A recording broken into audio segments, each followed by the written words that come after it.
bandeko na biso ya site internet ya 1G4 bomoni biso tozwami a esika ya pêcheur bazali oyo baza nzinga na ngai na yango wana na kobenga moko na bango se présenter mpe ayebisa biso esika nini. Bonjour papa. Bonjour. Se présenter po balandeli bayeba bio epuis toza wapi. Nga nazali vice-président ya nganda oyo ya site ya nganda pêche Babanga. Justement ezali na commune ya Ngaliema sur avenue tourisme. Ok, merci. Sikoyo toyi koyeba mode de vie na bino a ezalaka ndenge bosalaka ndenge nini po koyeba kopeshe bosalaka nini po bosurvivre na esika oyo.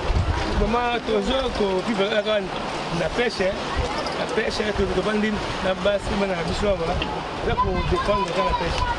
Na wenze bosalaka ndenge wenze eza kote oyo biloko kolia bosombaka wapi. Wenze ya mosika na grand marché ou bien dans le magasin, dans ma carrière. Ok, bon, c'est quoi pour nous repêcher? Bon, c'est la nuit, bon, c'est la nuit.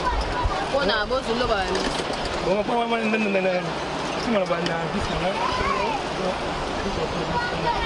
c'est quoi, papa, tout le monde c'est la nuit. Et là, on est là. Merci beaucoup pour la vice-présidente pour la parole.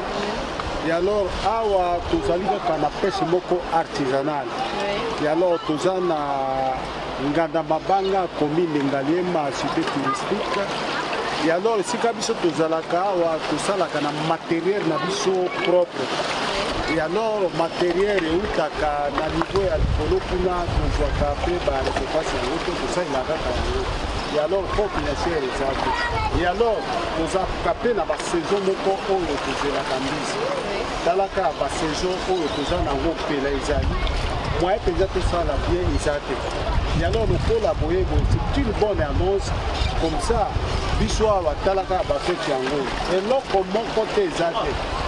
Bi saison pour partir au moins que temps petit que dans l'équipe à moi et bien beaucoup à Mukiawa et là comme côté kaka 3 Dakar là pour ça na ngoni si on a tout na bosser là ba filet on fait tout le monde est bon ça bosser là pirogue nani ça là ka ba filet et sali ba perdier tout ça et là ka donc c'est exemple typique ba filet aussi c'est sali ou là au tout ça et si quoi ba difficulté ni bon mona attends mbula bakontage ni bozo na esika oyo est-ce que mbisi elo ba mama ndenge sengeli to bosala ndeni po bozo mbisi wa ya alors ce qui te comme la saison de pluie bambisi ezalaka périodiquement au moins bambisi mosusu ekoyaka série elanga nde tozwaka kamwa muke et alors ce qui te comme na saison oyo moi peza to capturer mbisi peza malamu ezate po matériel biso moko tozosomba yango tozosomba na propre argent na biso et alors basinga mpenza ya mwa minene boye eza te po tozwa mbisi quelque chose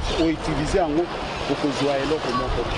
Ok, merci papa nazongi toepa na yo siko tomoni bana bosoka ndenge nini mpona surveillance est-ce que eya mabe te mpona bango nde bango na je boye kodinda ezalaka te c'est bon toza le mode ne ba boye si ba message ya mai on va apprendre les pêches dès les bas âges ne ba ko la bongo ba ko de mai atanga rapé.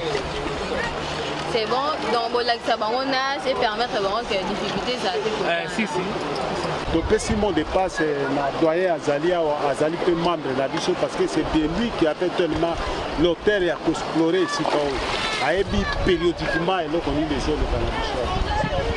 Yakana moi. Merci pour la parole. Comme on a dit, Papa Djema Djoko. Nayaki jeune garçon. Dans le mandat féminité de la bandit au la pêche depuis 73. La commune mokolo kaka wape na balia wape na boti kaka. O mosala tozo sala ezali mosala ndenge ya bakoko po. Toza na équipement penza oyo ko sala ndenge ezali awa. Kama ndenge wana ko boyema ko makasi esengeli toza na ba hors bord ko sunga biso to ko sala to améliorer mo pêche. Mais le quoi kana bakai babiloko yo pe eutaka mosika. C'est très difficile. Vous avez un intérieur. Vous ne pouvez pas faire des côté de Mamassoua, il y a des passes. Quand vous avez ça, il y a des passes ming. Vous avez des passes tosala ndenge baninga bazokosala bamboka mosusu tolongwa peche oyo ya bakoko nazwa anonse na bandeko il faut basoutenir biso bamonaka bahomme mosusu baza mpe kosala mpe kosunga bandeko bakoki mpe kosala asocie na biso po toyeba kosala peshe na biso toyeba ndenge nini tokoki koteka soki tozwi mbisi po marché oyo tozosala na basi bazoya komona ye na mbongo te akosala un mois akima okoluka ntango wana mwa mbongo na ye ezali me ozolala njala alors bandeko bakoka kosunga biso po tokoka kosala peshe ndenge ekoki. Je vous souhaite d'abord la bienvenue dans notre site de Mabanga. Je m'appelle Papa Bernard Kingo, je suis l'un des pêcheurs aussi.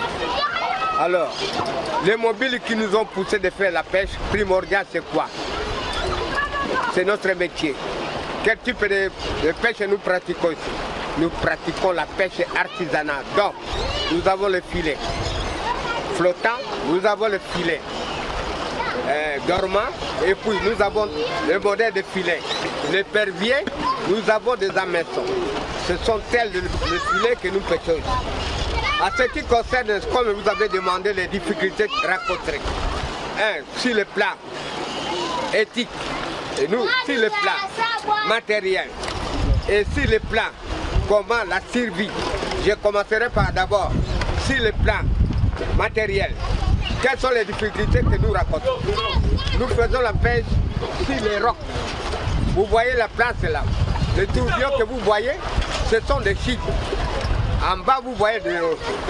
Si, par exemple, vous jetez 5 éperviers, il peut arriver que ça s'accroche. Alors, pour tirer, ça peut se déchirer.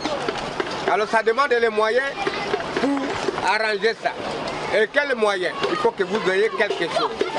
À ce qui concerne les filets flottants, on ne peut pas le pratiquer à cette heure ici compte tenu de la saison d'inondation. Nous pêchons seulement non loin, à profondeur mais au bord. À ce qui concerne les hameçons, nous le pratiquons au bord. Tels sont les moyens de type de filet que nous le pratiquons ici. À ce qui concerne les difficultés que nous rencontrons ici, j'espère que le gouvernement a tout un ministère de tutelle, dont le ministère de la pêche. Mais nous sommes dans l'oubli. Je crois que notre parole sera la bienvenue et sera la bien reçue par les autorités telles que vous êtes ici en train de nous filmer avec les amis ici. Nous demandons les gens de bonne volonté, en commençant d'abord par cette chaîne qui vient de nous filmer, de nous soutenir, et que cela ne soit pas un film mort et que vous allez seulement pour aller exploiter nos images ailleurs. Mais faites l'essentiel que vous êtes venus parmi les gens qui souffrent. Mais nous ne souffrons pas sur le plan comme tel de maladie, mais nous souffrons de matériel. Nous souffrons de l'appui financier. J'espère que je peux dire à bref, c'est ça. Merci, je vous remercie.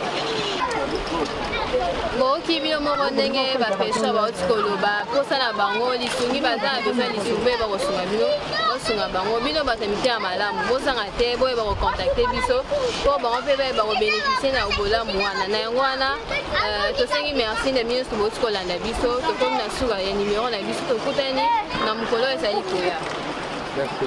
Merci beaucoup. Papa, ngai kombo na ngai Falanga. Nalingi nde mbongo. Falanga mongina nalingi mbongo papa. Nazo souffrir nde nazali awo. Mwasi lokola nga pauvre mama lokola nga. Na peshaka. Na ozwelo komoko te. Kure ezali te mukwana na bomi nguma awa.